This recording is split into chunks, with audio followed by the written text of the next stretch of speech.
just let me know. Webinar is now streaming live. All right, well, welcome. It is 12:15 Central Standard Time, and we hope you are ready to learn some more things, little hints in HR. Again, my name is Nicole Block. I've been with you for this series, and it's been an honor and a pleasure to meet so many fantastic people in our field. I want to introduce our panel to you today. So we do have, of course, the fantastic Becca Ramadi. She's our Vice President of TAAEF and knows all things. So I do definitely rely on her for several of the wonderful things Education Foundation does and represents. And I want to introduce our panel today. Yes, of course, thank you. I want to introduce our panel today just briefly because I want to give them an opportunity to introduce themselves. They have a fantastic story, and I know that you guys will enjoy hearing their hints from HR. And as you guys know, with the Room to Grow campaign, we did a special maintenance edition. And so we felt like with hints of HR, maybe we should do a special maintenance edition to coordinate with that. So I want to first introduce Iris Sanchez. She works for Camden and she is a recruiter for the West Coast. So welcome, Iris. And if you want to take a moment and talk to us about how you joined the industry and kind of where you are now.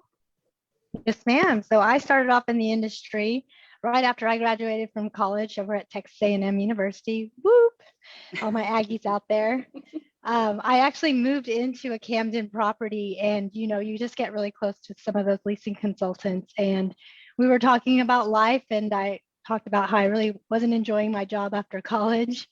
And so she asked if I had ever thought about the industry, and I was like, oh, I hadn't. So I thought a little bit about it, and I applied, and I got my first position as a leasing consultant, and I kind of grew up here at Camden. I've been here for 16 years, going on my 17th year this year, and went through all the operations positions up to a community manager. I was a community manager in our Houston portfolio for about 6 to 7 years before I flipped over to our recruiting side. So I will tell you that is very helpful when you're recruiting for people in all of these positions. Yeah, I would say definitely if you sat in most of those seats, you can give some firsthand testimony, right, as to what to expect. So thank you, Iris. We appreciate your feedback today, and I know that you'll do a great job. So I also want to introduce Jason Fein. Jason's also with Camden, and he is our National Maintenance Service Director. So basically, he's in charge of all things maintenance for Camden. So Jason, if you can please share your story of how you got into industry and where you are now. Sure. Thanks, Nicole. So I started out in construction, actually. I was working in a lumber yard, and then I got into construction, and I was living at an apartment community, and they had an opening. And so they approached me and actually asked me, hey, would you like to join the team? And I was a little apprehensive at first, but then they started talking about the benefits and how you can, the rent discounts and that was attractive when you're 21, 22 years old and you need a little extra cash in your pocket. So I took the opportunity and I became a maintenance tech, and then I enjoyed it. So I stayed and I kept working up the chain, and I took the time to find new opportunities. So I became a maintenance supervisor and a director. Along the way, I tried to move in a couple different directions to try to further my career, but maintenance kept sucking me right back in and giving me more opportunities. So I joined the capital team with a previous company. I was on the reposition team, and then Camden came along and gave me an opportunity to help all of the maintenance teams at all of our properties. So I joined them a couple of years ago, and I've been loving it ever since. So that's fantastic. That's my career. Yeah, and so it's interesting enough. So we, obviously the Hints of HR series talks to the job seeker, and then it also talks to the people that are currently in multifamily. And we all have a different story as to how we got here. Both of you guys lived on site, so you happen to have that grassroots knowledge, that connection here and there. But that also kind of segues into why we're here, because people are finding us in different ways. And that's why the Texas Apartment Association's Education Foundation is so important, and why these type of webinars are so important is to get the word out in as many platforms as we can. Because of, a lot of people said, hey, you look like you could sell apartments, or hey, what's your background?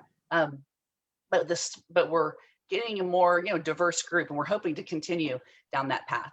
But why we're here specifically to talk about, maintenance is that we want to see for the job seeker, what to expect kind of in the maintenance field, So we can talk through, again, what you look for in those candidates, Iris and Jason. And then also for the industry, people that are already in multifamily, how do you retain? How do you find and retain? So those are the two main topics we'll talk about today. So let's start with Iris. So Iris, when you're recruiting for a maintenance position, what characteristics are you looking for? Where are you finding these candidates? So maybe those two things if you want to start. Absolutely. So typically, of course, we look at our website and our job at camdenliving.com, camdencareers.com. That's where I look first, because obviously some job seekers are looking to work for specific companies. So I definitely want to go after those first. Then I look at like the apartment associations, obviously Houston Apartment Association, Texas Apartment Association. You guys also have the capability where we can access resumes through that. Obviously, these are people that are already looking in our industry, so that's always a plus. Then I also look at Indeed. Indeed is obviously a fabulous platform that allows lots of job seekers to see a ton of different positions. So I go there. And then I'll usually hit up some technical schools if we're looking for some green candidates and we're able to train those folks that are getting those EPA certifications and CPO certifications, looking towards those people, because obviously they're looking to get into a position and grow from there. Yeah. Now, as far as, go ahead, I'm sorry. No, I was going to say, has anything changed in the questions that you ask? I know that, we were talking about that before, just, maintenance and how it's changed over the past couple of years. Has anything changed as far as what you ask? So I really like to ask where they see themselves in 5 years. Obviously, with the retain aspect, we are looking to keep these folks long term. So that was one of the questions I like to ask, to kind of see where their brain is. Do they want to continue to be in this industry? Do they want to be a maintenance supervisor? Or are they looking to open their own handyman business? That's just a good gauge for me to see, okay, how long can I keep this person? Can I keep them engaged to keep them longer? Jason, what about you? What do you do to paint the picture when you're interviewing maintenance candidates, when you're talking to them? Sure. I like to make sure that they walk into their new career with their eyes wide open. I mean, that's really important. If you're looking for a job that is just HVAC work, and then you come in and your first day, you might be picking up trash or you might be cleaning the pool, and that's not something that you're looking for. That's probably what you started with, right? Right.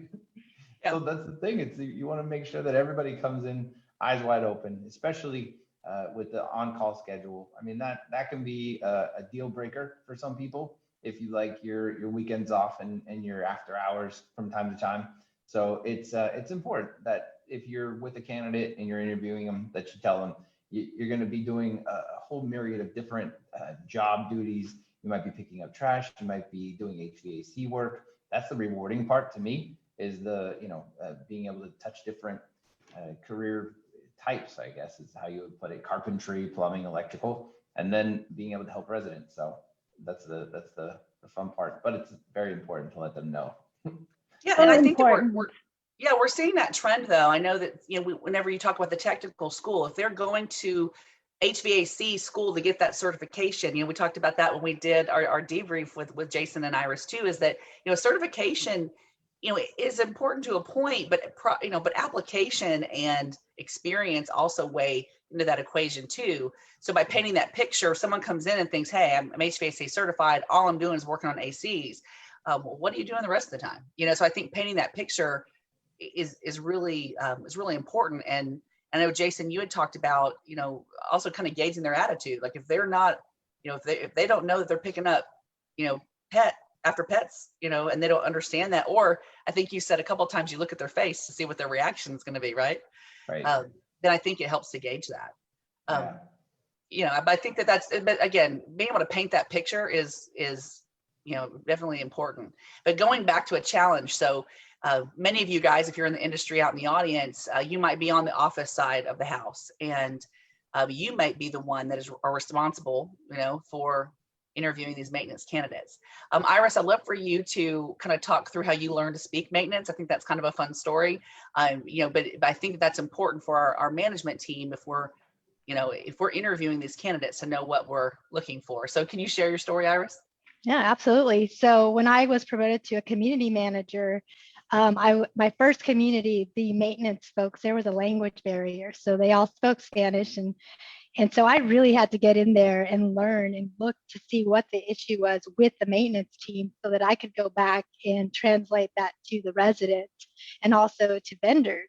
So for me, I got to really, luckily early on, learn that how to speak maintenance in my career. That was just invaluable to be able to do that and really understand what your maintenance team is doing out there, you know, the time constraints, and just being able to really know what works in that type of position when you're hiring. So yeah, and it'll help. Well, yeah, when you're hiring, you know exactly, well, maybe not exactly, but you have a great good idea. appreciation for it. Yeah. And then Jason, you know, you also had some great feedback for, you know, the managers that you've seen that are the most successful as far as relating to their maintenance teams. Can you share with us some of the characteristics that you've seen in your career? Sure. I've worked with a lot of different managers, and the ones that I saw had supported me the best and the maintenance team the best were the ones that were out in the field with us. So go out in the field, see it firsthand. If there's an issue with the pool pump, if there's an issue with the boiler, there's a vendor on site and we have the boiler open, come take a look. Let's point out the parts and see exactly what the issue is. So then that way you can be able to better gauge what the impact is going to be to the residents and the team. And then you'll have a better understanding of exactly what is the timeline to repair it, as well as be able to speak maintenance in the future. Absolutely. Are there any other items, Jason? I know Iris touched on some of the questions that she asked, but knowing that in some cases, the office manager is the one, he or she will be interviewing that candidate. Are there specific things that you would suggest that we have them cover to ensure they get the best quality candidate and talk to that job seeker and paint that picture accurately? Is there anything else? You're on mute. Sorry. It's the 2023. I was on mute. Sorry. Oh, I was like, I'm on mute. Wait a minute. No. In my interviews, I love to ask questions such as, you know, what are you looking for in a company? You know, what sort of questions do you have for me? Sometimes the types of questions that they have about the job can actually portray the picture of exactly what they're looking for. So if they ask a lot of questions about job duties, or if they talk about teamwork and will I be working in a team or will I be working by myself, that can really help you understand what sort of candidate you're getting here, and then be able to understand if he or she's gonna be a good fit for the team. So if they're gonna be interns by themselves and they're looking for that opportunity to collaborate and work with their peers, then it might not be a good fit. Whereas if it's maybe a floating team that's going from property to property, and they're going to be able to collaborate more in a team environment, then yeah, that person's going to thrive. So it's important to be able to set them up for success in the future. Yeah, and to both of your points, if you can speak maintenance and as a manager, then you can phrase those questions and put them in situational, kind of, experiences to where they can give, their feedback on how they would handle it. But if you don't have an appreciation, then you wouldn't understand the answer anyway, probably. So what about some tips? So I know that, before we kind of jump on to another topic, what are some tips that you would give any of the job seekers that are interviewing for a maintenance position in this case with our companies? Iris, I know you feel pretty strongly about one of them, but what would be your maintenance tips? And then Jason will let you do the same. So for maintenance folks, I would definitely highly recommend that they don't badmouth past employers. Obviously, that's the number one rule in when you're interviewing for a position. Don't do that. Obviously, it makes my job a little bit easier because I can weed those folks out, but it pains me because I'm like, if I can just tell you and give you that tip so that you do get the next position that you interviewed for, there's always a PC way to say, maybe it wasn't a good culture fit, or maybe, there was another issue, but always just keep in mind kind of what you tell your hopefully future employer, so that you don't get mixed up in that negativity and turn off that recruiter or turn off that hiring manager. And like we said, generally people aren't looking to leave because they're just so happy, Right. So there's definitely a reason, but there's a diplomatic way to say that for sure. Absolutely. Jason, what about you? Yeah, for me, I've hired some maintenance technicians that came from different fields. So one of my best hires, he was actually a manager at a deli, And he came into the interview and he was open and upfront about it and said, I don't know a lot about maintenance. I've changed light switches. I know how to fix light fixtures. I can do minor maintenance, but I want to work hard and I can do this. And we gave him an opportunity, but because he was upfront and he said he's flexible and you could tell that he had that drive, we hired him, and he actually grew very well at the last company I worked at, and he turned into a facilities manager. So like myself, he started out as a maintenance tech. He kept that same drive and passion and great attitude, and in the end, he ended up being one of the top maintenance employees for the company. So that's that's wonderful. My tips. Yeah. And now working as part of the association and not on property, I think that's one of the most exciting things about the industry is that someone can start without experience and just have to be willing to work hard and have that drive, and they can be so successful here. I also wanted to say, Jason, when you were talking earlier about, making sure that it was a good fit for both sides. We had a comment on Facebook about what a good point that was and how it has to be a success for both the candidate and the company and not just one, or it won't work and it won't be worth the while. So thanks, Rachel Elizabeth, for that comment. Yeah, well, and we've talked about culture fits too, and for the job seeker and for the operators and suppliers, and in our audience, is that it does have to be a fit on both sides. But to Jason's point, if the candidate comes in, as the operator should too, transparent and open and just because you can't train attitude. We can train you to check that mark, check the checklist, right? But I can't train you to wake up in the morning and be driven to be better than you were yesterday. So I think that's definitely something that I think that's great. And that's a wonderful story for him that, you're sharing it for years to come. And I bet you he shares the same, like, hey, someone took a chance on me. Right. And now look at what I've been able to accomplish. So thank you so much for sharing, both of you. So let's talk about, a topic. So we talked about job descriptions recently, and we talked about them as a tool. They're only as good as maybe the tool itself. And several companies might not have looked at job descriptions in 10 years. So let's talk about maintenance tests. So I feel just from talking to lots of people in my industry that maybe their maintenance test could be a decade old as well. Might need a little bit of a revamp. What are your thoughts on that as a tool? We'll start with Jason on this one. How you feel about maintenance tests, or how you've used other types of tests in the past. Sure. So when I joined my first job in the maintenance field, I had to take one of those tests, and it was fine. I mean, it was a little nerve-wracking. I mean, if you're nervous and maybe you don't understand the questions, maybe you might not answer them correctly. So I use it as a tool. It's a good first step to be able to kind of dip my toes in the water. Is this candidate going to be a good fit? Where is their experience level? And then from there, I think one of the best things you can do is take them in a vacant apartment. Take them in a vacant apartment and show them around and have them show you around and open up an AC and say, what do you see? And they'll answer you and they'll point it out.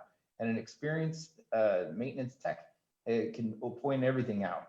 And they'll be able to tell you exactly how the Freon works through the system and how the airflow goes through and how it's filtered out. And they'll tell you all that, right? Whereas somebody who just got their CFC certification and they haven't, touched a gauge forever, then they'll come in and they'll be a little bit more apprehensive, and you can see it in their body language and in their confidence. So I think the tests are a great first step, but there's nothing that can, put a candle next to actually being in an apartment and talking about maintenance and what they know. Yeah, well, and I would say, Iris's perspective, which probably a little different, because I don't know that she has a bunch of maintenance apartments behind her on her recruiting calls that she can walk through with people. But I do know that she uses other types of tests from other platforms. Can you kind of share your experience, Iris, with how Camden approaches the testing or how you've done it in the past? Yeah, absolutely. So Jason's team, we have some trainers within Camden that actually help the recruiters in giving us some of those high level questions that we can ask maintenance candidates to kind of gauge if we think they know what they're talking about. Yeah. We also utilize, Indeed has some really cool assessment tests that you can require. So like the maintenance test, maintenance skills test, where it kind of gives you, are they an expert level? Are they an amateur? Are they proficient? So we can kind of gauge, okay, well, this candidate is maybe kind of maybe proficient, maybe he doesn't have the solid foundation, but we are willing to train. So let's take a look at this candidate. Yeah, that's wonderful. I think some of the other things that we've talked about as well is when you're looking at those tests for the operators, are they 100 questions? Are they up with the technology? Think about what's changed for our service technicians and maintenance teams over the past 6 months, heck, 2 to 3 years. Does your maintenance team, are you selecting someone that's going to be able to work for you now or work for you 10 years ago? So just keep that in mind too when you're taking a look at those tests, and also what language are they in? I know we've talked about that too.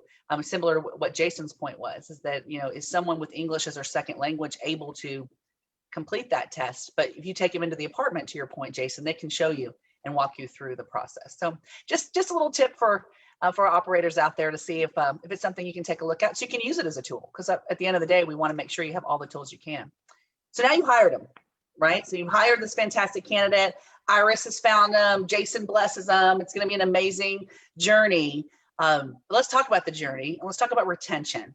So this is for the job seeker as well. If you're looking for this industry to grow within, this is going to be important to know. And as an operator or a supplier, this is also going to hopefully have you ask questions about your retention plan. We'll share what Camden is currently doing and what we've seen in the past with some other companies. But you start asking those questions. So we'll start with Jason. Jason, talk to us about how you approach retention for your service team specifically at Camden. Sure. I think that it starts with, do we have managers or do we have leaders on our sites, right?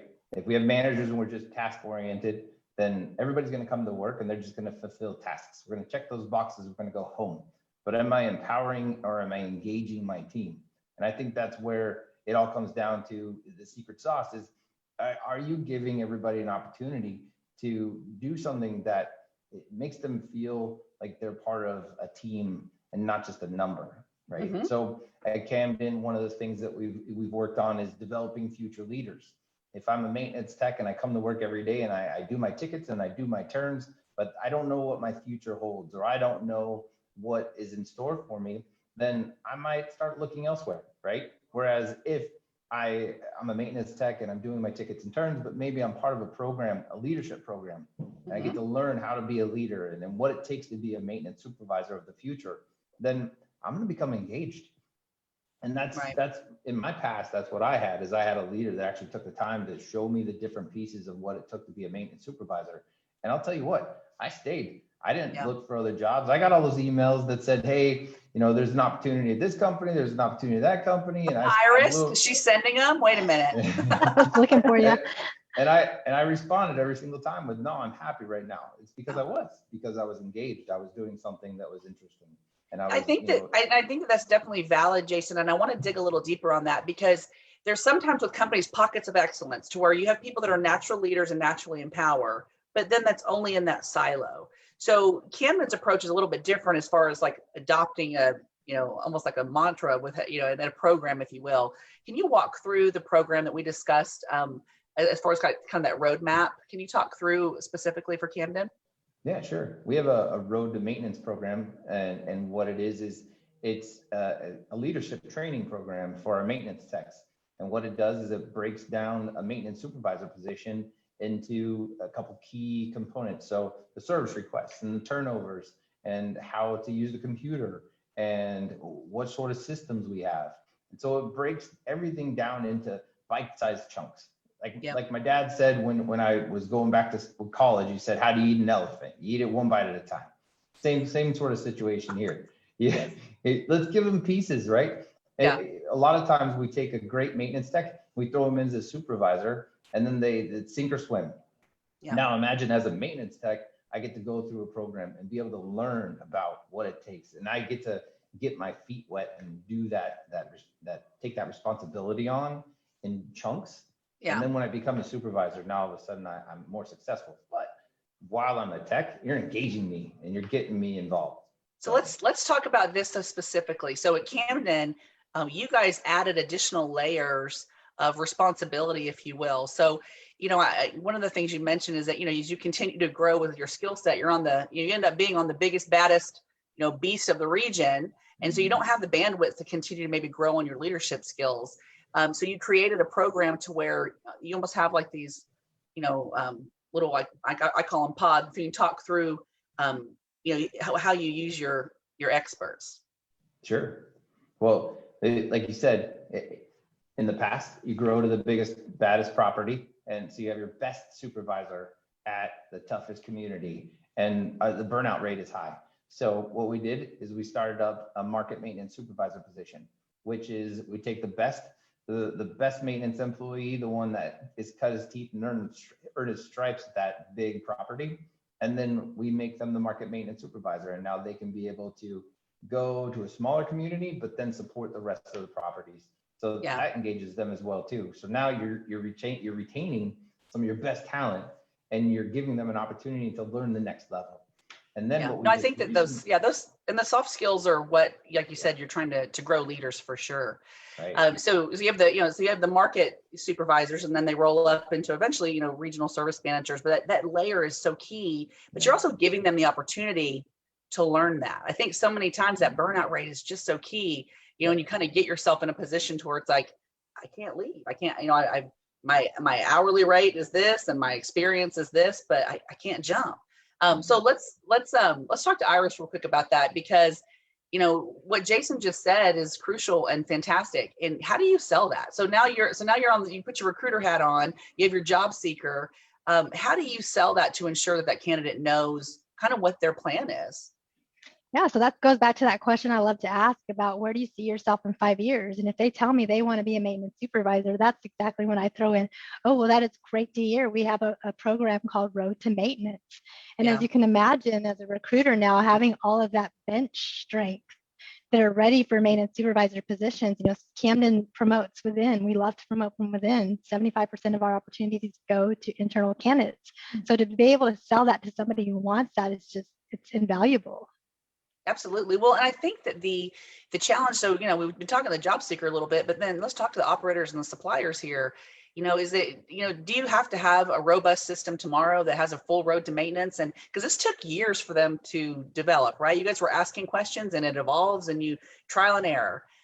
But we just want to make sure that you guys are asking the questions. How are you ensuring that you're able to retain your talent? I think it's brilliant what Camden has done as far as, I know as an industry, we put our best on the hardest asset. I mean, that's just kind of how it happens, right? You're going to send your best lease up team to the most difficult market. You're going to send your best maintenance team to the beast. A lot of times they're always called the beast. I don't know why, they're always just called the beast, right?